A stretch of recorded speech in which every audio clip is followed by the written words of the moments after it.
Claire Whitmore had spent 26 years believing she knew everything about the man she had married.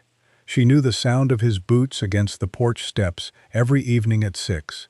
She knew the exact way he sighed before falling asleep, and the number of sugars he stirred into his coffee on the mornings when the world felt heavier than usual. She knew his mother's maiden name, the address of the house he grew up in, and the birthday he always pretended not to care about, year after year. But on a cold October night, standing alone in the gravel lot of a motel 40 minutes outside of town, Claire understood that everything she thought she knew might have been built on a lie. His truck sat parked in front of room 11. A dim light glowed behind the curtains.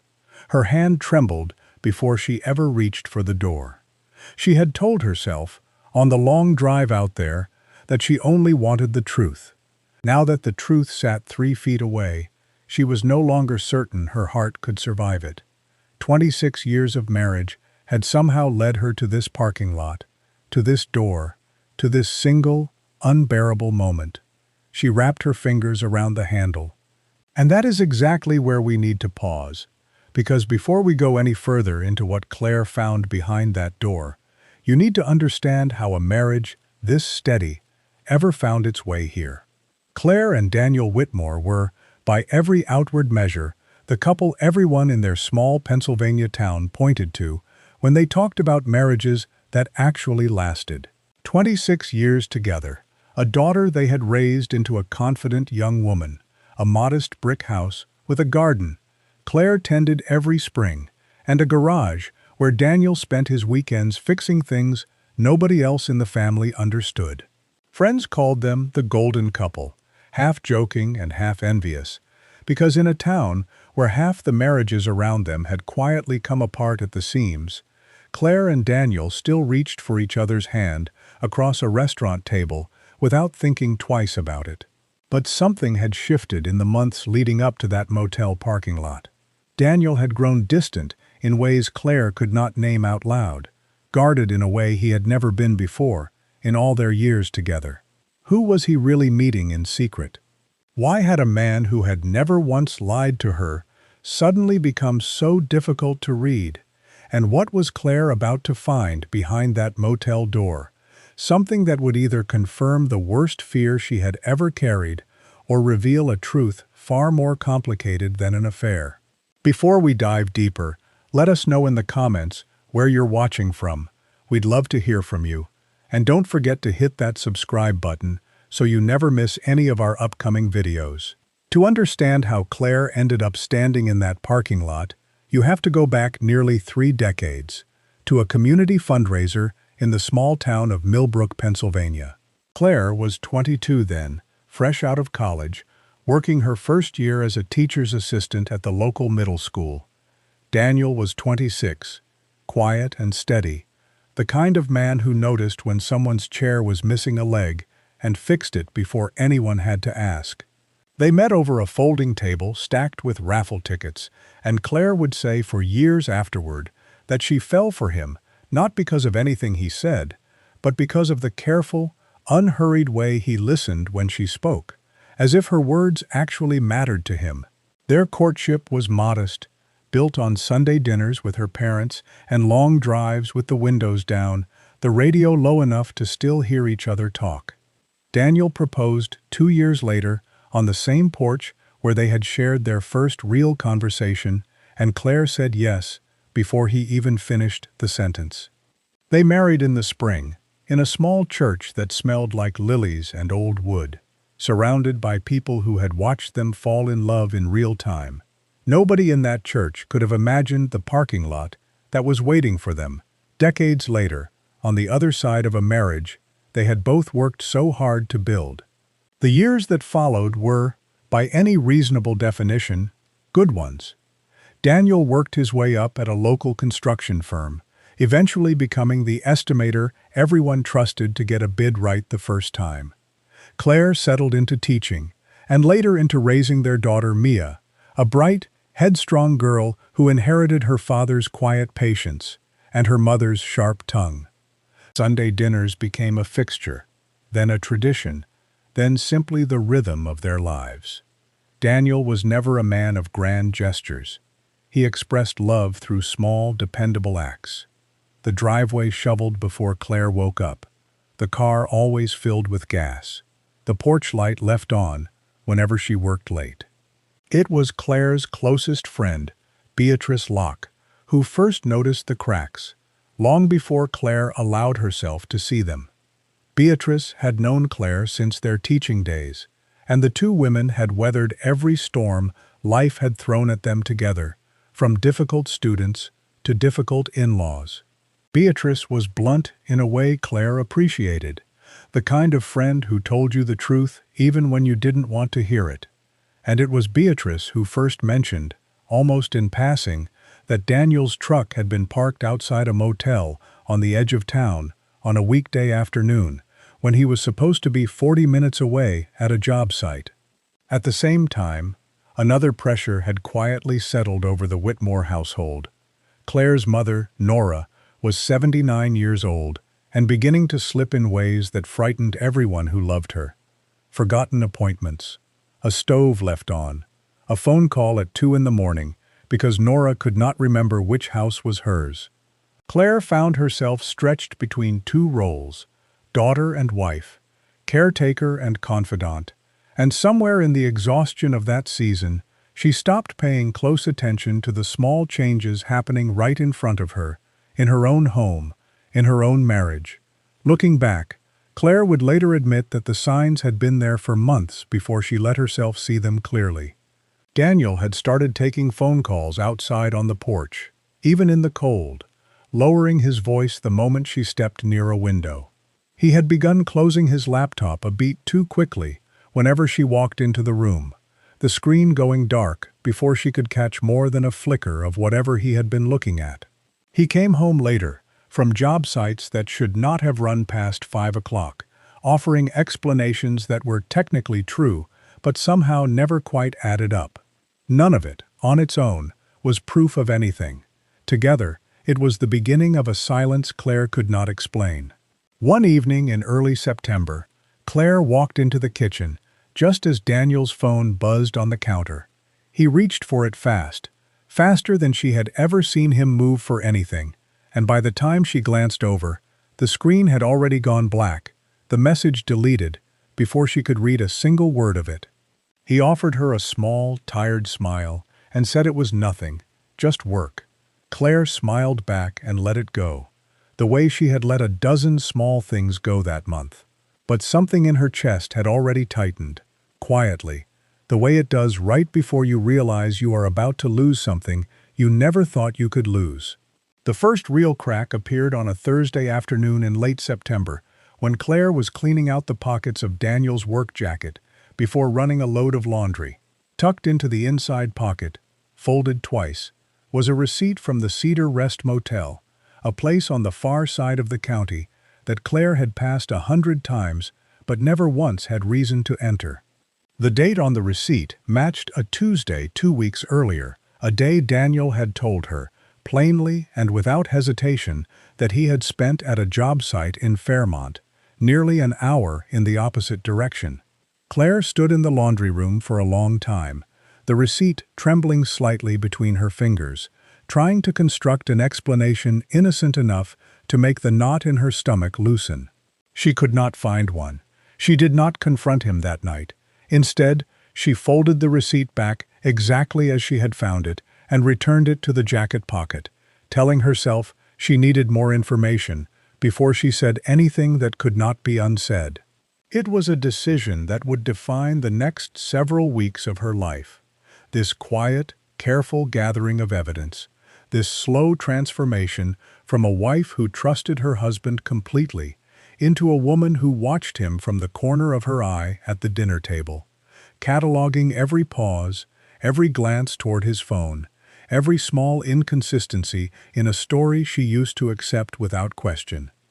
Beatrice's comment about the motel came back to her then with new weight. When Claire mentioned the receipt to her friend over coffee the following week, Beatrice's face changed in a way that confirmed Claire's worst suspicion before either of them said another word. Beatrice admitted she had seen Daniel's truck parked outside that same motel on more than one occasion, always in the early afternoon, always for less than 2 hours. She had assumed, she said gently, that Claire already knew. The two women sat in silence for a moment, the coffee going cold between them, and Claire felt the floor of her marriage shift beneath her for the first time in 26 years.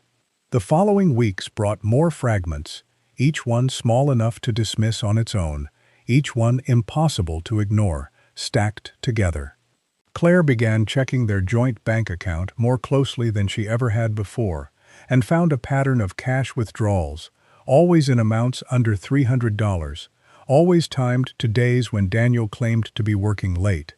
When she asked him about one particular withdrawal, he told her it was for materials on a side job, a small kitchen renovation for a neighbor down the street.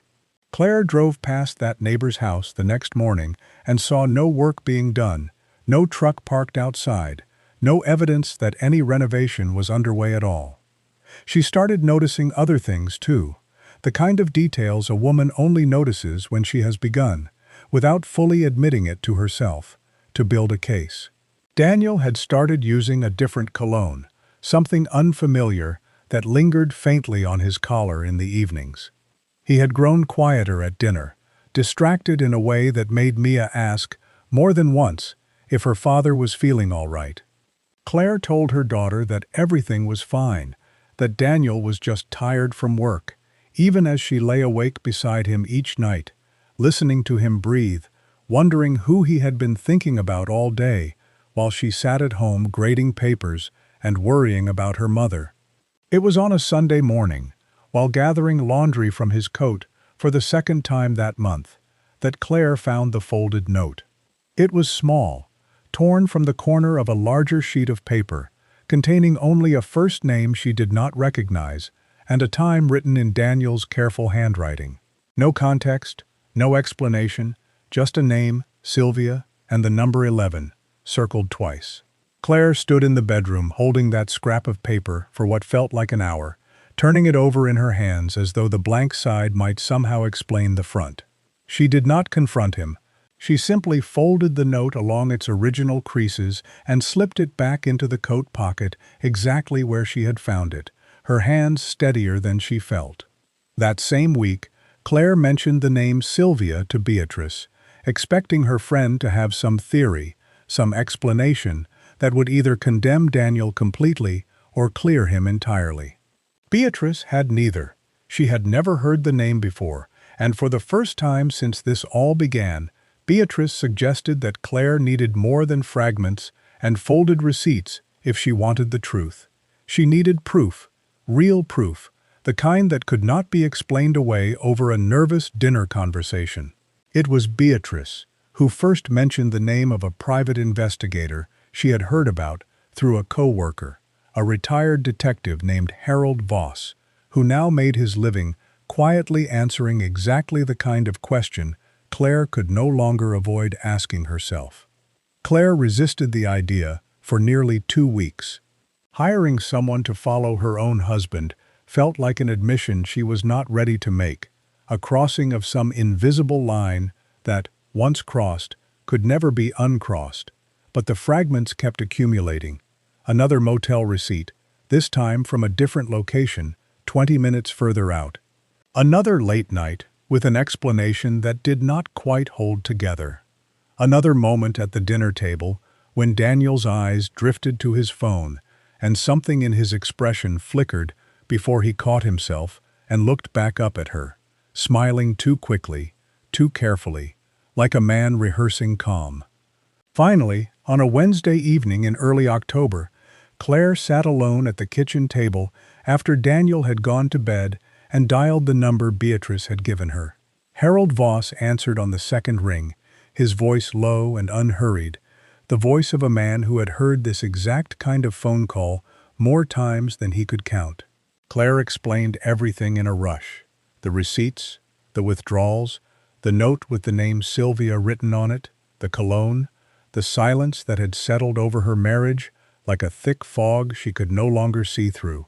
Voss listened without interrupting, and when she finished, He told her, gently but plainly, that he could give her an answer within 2 weeks. Claire hung up the phone, feeling something she had not expected to feel. Relief, mixed with a grief she did not yet have a name for. Harold Voss had spent 11 years with the county police department before retiring to open his own small investigative practice. And in that time, he had learned that most marriages did not end because of dramatic betrayals, but because of silences that grew too large to fill. He took Claire's case, the way he took every case, with a careful neutrality that neither condemned nor excused the man he was about to follow. His job, he told Claire during their first meeting, was not to confirm what she already believed. It was to find out what was actually true, even if the truth turned out to be something neither of them expected. For the first week, Voss's reports were unremarkable. Daniel drove to job sites, met with contractors, stopped for coffee at the same diner every morning at 7:50. Claire read each report with a strange mixture of hope and disappointment. Hope that her husband was exactly the man she had always believed him to be. Disappointment that she had let herself doubt him at all. But on the 9th day of surveillance, Voss called with something different in his voice. Daniel had left a job site early, driven across town, and entered a modern brick building with a name Claire did not recognize, a building Voss described only as a private medical practice on the edge of the county's largest hospital campus.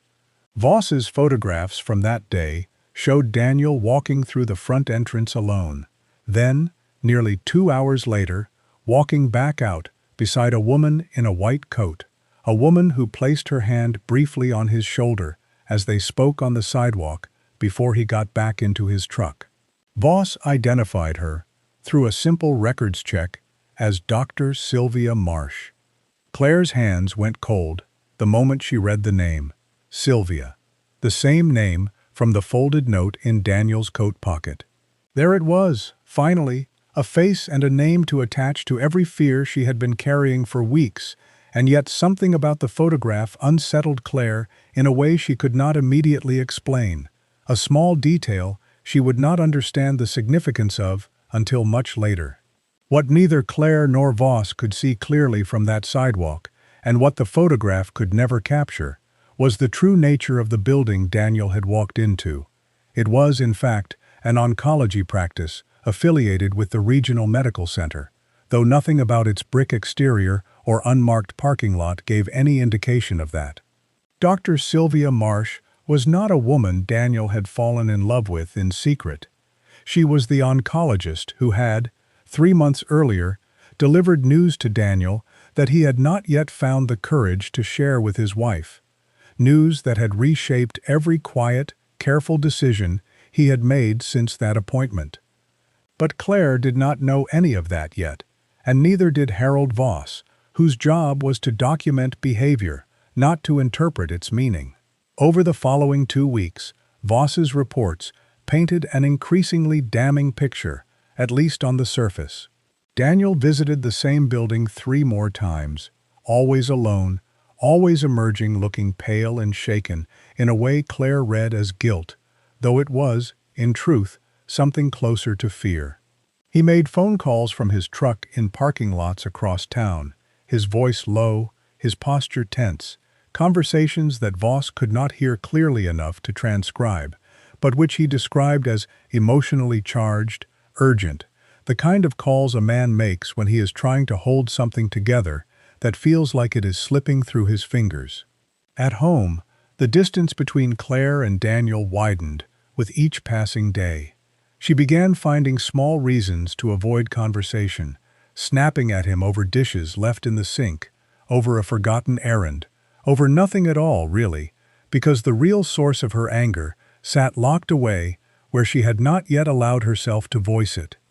Daniel, for his part, grew quieter still, retreating into long silences at the dinner table, staring at his plate as though searching for words he could not quite bring himself to say.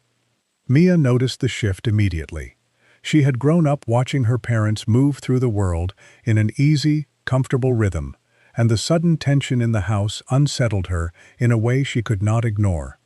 One evening, Mia cornered her mother in the kitchen and asked directly what was wrong between her and her father. Claire, caught off guard, offered a vague explanation about stress and Nora's declining health, not yet ready to voice the suspicion that had taken over every quiet corner of her mind. Mia was not convinced. She had seen her father sitting alone in his truck in the driveway more than once, phone pressed to his ear.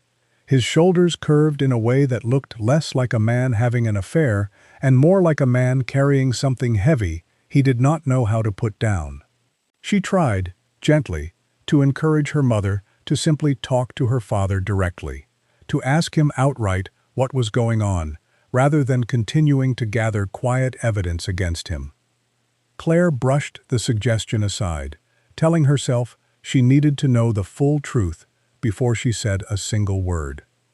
It was late on a Thursday night, nearly 3 weeks into the investigation, when Harold Voss called Claire with something in his voice she had not heard from him before, a note of genuine uncertainty that unsettled her more than his usual clinical calm. He told her he had photographs from that afternoon that he needed her to see in person, photographs that showed something he could not fully explain from the outside looking in. Claire asked him directly whether Daniel was having an affair. Voss hesitated, then told her the honest truth. He did not know for certain, not yet, but what he had seen that day was not what either of them had expected to find. Claire barely slept that night, replaying every fragment she had collected over the past month, every folded receipt, every deleted text message, every late-night phone call from the driveway. She thought about the name Sylvia circled in Daniel's careful handwriting, about the woman in the white coat with her hand on his shoulder, about the months of silence that had grown between them like a wall neither of them seemed able or willing to tear down. Somewhere beneath the fear and the anger, a smaller, quieter question had begun to form, one she was not yet ready to examine too closely. What if the truth she was about to uncover was not the truth she had spent weeks preparing herself to face? The photographs Harold Voss showed Claire the following afternoon, spread across the small table in his cluttered office, seemed at first glance to confirm everything she had feared. There was Daniel, standing outside the same brick building, his arms wrapped tightly around Dr. Sylvia Marsh in an embrace that lasted, according to Voss's careful notes, nearly 40 seconds. Claire stared at the image for a long time, searching for some detail that might explain it away, some innocent context that would let her breathe again. She found none. From the angle of the photograph, she could not see the small engraved sign beside the building's entrance, the sign that read Regional Oncology Associates in simple block letters, a detail that would have changed everything if only she had been standing close enough to read it. Voss, to his credit, urged caution. He told Claire plainly that an embrace, even a long one, was not proof of an affair, that context mattered more than any single photograph could capture. But Claire had spent weeks accumulating fragments, and grief has a way of assembling the pieces it is given into the story it already expects to find. She thanked Voss for his work, paid his final invoice, and drove home that afternoon with a certainty settling over her chest that felt, at the time, indistinguishable from the truth. 26 years of marriage, and it had come to this, a stranger's photograph, a name circled in her husband's handwriting, and an embrace she could not unsee. That evening, Claire called Beatrice and told her everything. Beatrice listened, her voice tightening with a mixture of sympathy and quiet outrage on her friend's behalf. And by the end of the conversation, she had said the words Claire had been almost afraid to hear out loud, that she should leave him, that no woman deserved to spend one more day married to a man capable of this kind of betrayal.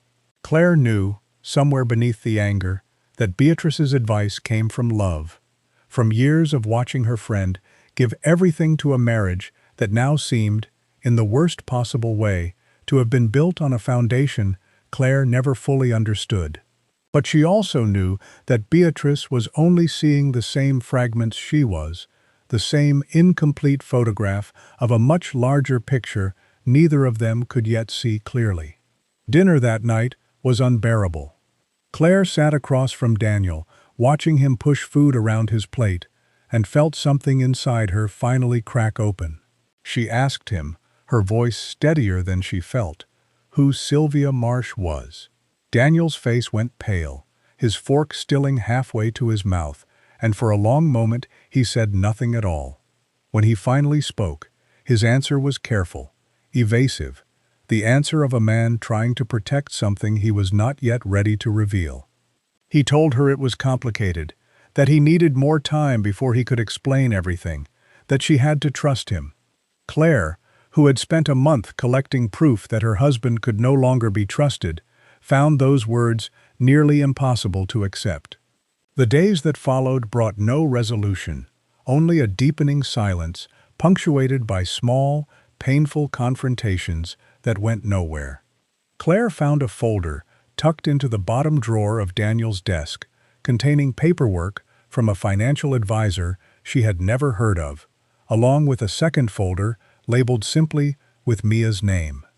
She opened neither folder fully, but the sight of them, hidden away in a drawer she rarely touched, convinced her of something that felt, in that moment, undeniable, that Daniel was quietly restructuring his life, perhaps preparing to leave her, perhaps preparing a future that no longer included the wife he had grown tired of after 26 years.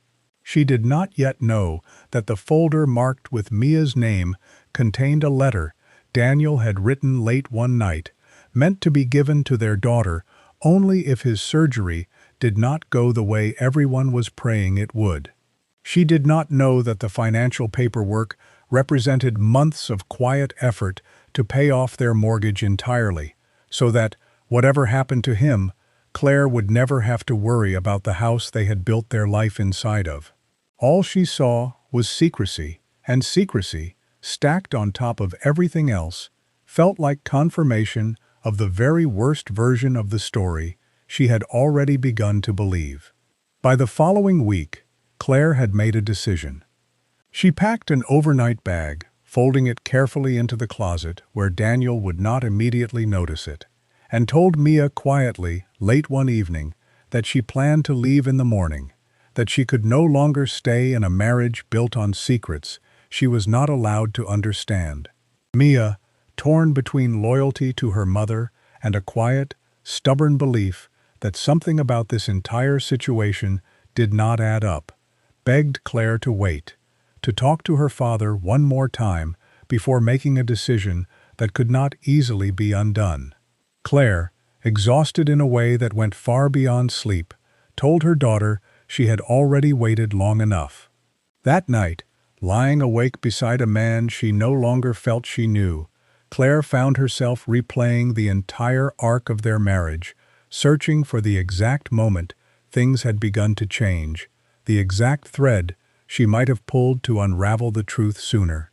She thought about the porch light Daniel always left on for her, the driveway he shoveled before dawn, the quiet, dependable love he had shown her for 26 years before all of this began. None of it made sense against the photograph of him holding another woman, and yet some small, stubborn part of her could not fully reconcile the man in that photograph with the man asleep beside her, his hand resting, out of habit, against the small of her back even now, even after everything. The confrontation Claire had been avoiding for weeks finally arrived on a Friday evening, 3 days after she had packed her overnight bag. Mia had gone to a friend's house for the night, leaving Claire and Daniel alone in a kitchen that suddenly felt far too small for everything that needed to be said. Claire set her overnight bag by the front door, where Daniel could not fail to see it, and told him, in a voice that surprised her with how calm it sounded, that she knew about Sylvia Marsh, that she had seen the photograph of the two of them embracing outside that building, that she was finished pretending she did not know what was happening in her own marriage. Daniel's face, when she finally said the words out loud, was not the face of a man caught in a lie. It was the face of a man who had been dreading this exact conversation for months, not because he had something shameful to hide, but because he had been trying, desperately and perhaps foolishly, to protect his wife from a fear he was not yet ready to confirm even to himself. He told Claire, his voice breaking in a way she had never heard before, that it was not what she thought, that Sylvia Marsh was not the woman she believed her to be, but before he could say another word, his phone rang on the counter beside them, the screen lighting up with a name Claire recognized instantly: Regional Oncology Associates. Daniel hesitated for only a second before answering, his hand trembling slightly as he lifted the phone to his ear. Claire watched his face change as he listened, watched the color drain from his cheeks, watched him repeat a single word back into the phone, "Tomorrow," in a voice that cracked under the weight of it. When he finally hung up, he stood in the kitchen for a long moment, staring at nothing, before he turned to Claire and told her, in fragments that did not yet form a complete picture, that his surgery had been moved up, that it was happening the next morning, that there was a great deal he needed to explain to her before then, if she would only give him the chance. Claire stood frozen by the front door, her overnight bag still resting against the wall, trying to reconcile the word surgery with everything she had spent the last month believing about her husband. Daniel walked slowly to the small desk in the corner of the living room and returned holding the folder Claire had found weeks earlier, the one she had assumed contained evidence of a life he was quietly building without her. He handed it to her without another word, his hands shaking, and told her simply that he had hoped, more than anything, that she would never have to read what was inside it. Not like this, not under these circumstances. Claire opened the folder slowly, her hands nearly as unsteady as his. Inside, she found paperwork confirming their mortgage had been paid off in full 3 weeks earlier, quietly, without her knowledge. Beneath it sat a sealed envelope addressed to Mia, and beneath that, a second envelope addressed simply to Claire, her name written in Daniel's careful, familiar handwriting. She recognized, with a wave of nausea, the same handwriting from the folded note she had found in his coat pocket weeks earlier, the note with Sylvia's name and the number 11 circled twice, a note she now understood, with sudden and terrible clarity, had never been about an affair at all, but about an appointment time she had misunderstood from the very beginning. Her hands trembling, Claire broke the seal on the envelope addressed to her and unfolded the letter inside. The first line read simply, "If you are reading this, it means I ran out of time to tell you myself, and I am so sorry it happened this way." Claire's breath caught in her throat. She looked up at Daniel, standing across the kitchen from her, his eyes filled with a grief she had mistaken, for weeks, for guilt. Before she could read another word of the letter, before she could ask a single one of the 1,000 questions suddenly crowding her mind, Daniel began, finally, to tell her everything he had been carrying alone since the day 3 months earlier when Dr. Sylvia Marsh first sat him down in her office and told him the news that had changed the shape of every quiet decision he had made since.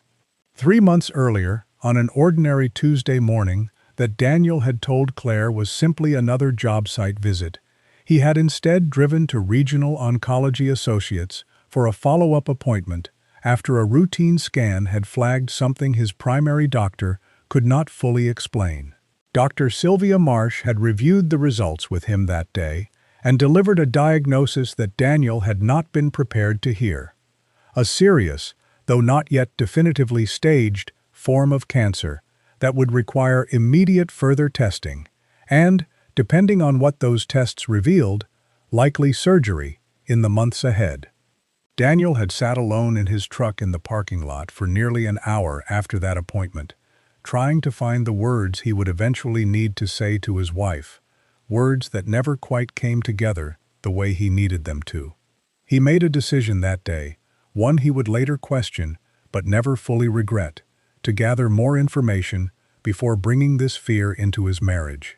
He did not yet know how serious the diagnosis truly was, whether it was something Claire would need to worry about for a few frightening weeks, or something that would reshape the rest of both their lives.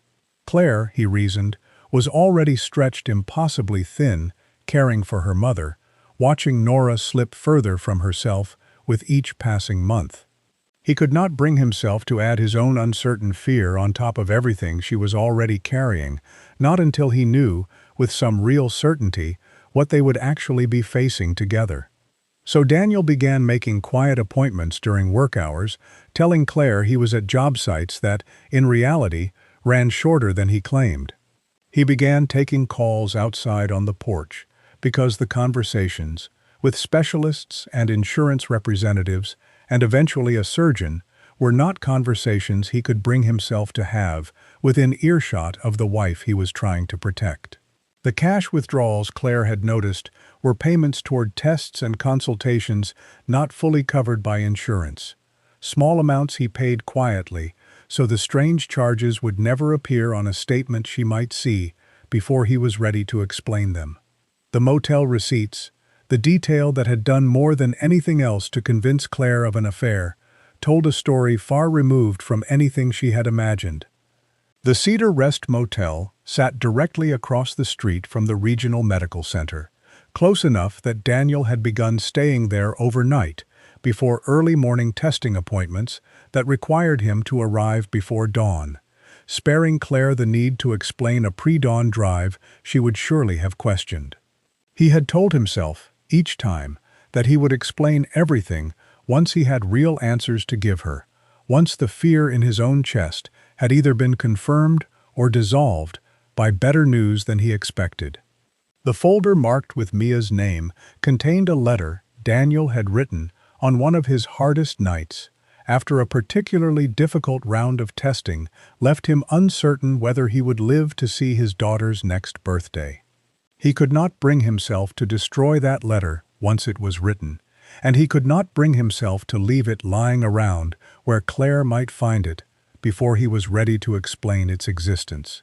He had paid off their mortgage in full, using savings the two of them had built together over decades, a quiet, deliberate act meant to ensure that no matter what happened to him, Claire would never have to worry about losing the house that held 26 years of their life together inside its walls.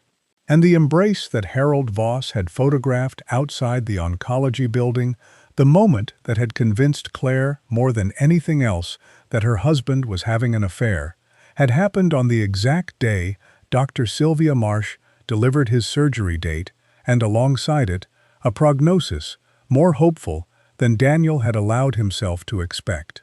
He had broken down in the parking lot that afternoon, not from grief, but from a fragile, disbelieving relief, and Dr. Marsh, a woman who had guided dozens of frightened patients through exactly this kind of appointment, had simply placed a hand on his shoulder and let him have the moment he needed before he composed himself enough to drive home. Claire sat at the kitchen table long after Daniel finished speaking, the letter still unfolded in her trembling hands, trying to absorb the full weight of everything she had misunderstood over the past month. She thought about the folded receipt she had found in his coat pocket, about Beatrice's careful, well-meaning encouragement to leave him, about the overnight bag still resting by the front door where she had left it only hours earlier, fully prepared to walk out on the one person who had spent 3 frightened, lonely months trying desperately to protect her from a fear he had been carrying entirely alone. The realization arrived slowly. Then all at once, she had been so certain she was uncovering a betrayal that she had nearly walked away from the deepest act of love Daniel had ever shown her. There was no time that night for the long conversation Claire desperately wanted to have. No time to sit with Daniel and untangle every misunderstanding one careful thread at a time. His surgery was scheduled for early the next morning, and within hours, Claire found herself sitting beside him in a hospital admissions room, her overnight bag forgotten entirely, replaced now by a small bag of things Daniel would need during his recovery, a bag she had packed with shaking hands while apologizing quietly for things he insisted, again and again, that she never needed to apologize for. Mia arrived at the hospital just before dawn, having been called home from her friend's house by a mother who could barely finish a sentence over the phone without her voice breaking. When Claire explained everything in the hospital hallway, in fragments not unlike the ones Daniel had given her the night before, Mia sat down heavily in a plastic waiting room chair and wept, grief and relief tangled together in a way that made it impossible to separate one from the other. Beatrice arrived not long after, and when Claire told her friend the full truth, Beatrice's face went through the same slow collapse Claire's own had gone through hours earlier. The realization that the advice she had given so confidently had been built on an incomplete and painful misunderstanding. The three women sat together in the surgical waiting room for nearly 6 hours, far longer than the surgeon had initially estimated, each additional hour stretching the silence tighter across all of their shoulders. Claire spent much of that time with the letter Daniel had written her, folded in her lap, reading it slowly, one careful paragraph at a time, absorbing every quiet confession of fear and love it contained. He had written about the nights he lay awake beside her, terrified not of dying, but of leaving her to face the world alone. He had written about watching her care for her mother with such patience that he could not bring himself to add his own frightening diagnosis to her already overwhelming burden.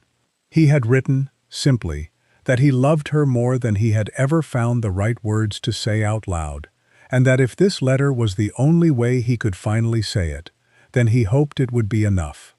When the surgeon finally emerged, his expression carefully neutral in the practiced way of a man delivering news to an exhausted family, Claire rose from her chair so quickly she nearly knocked it over.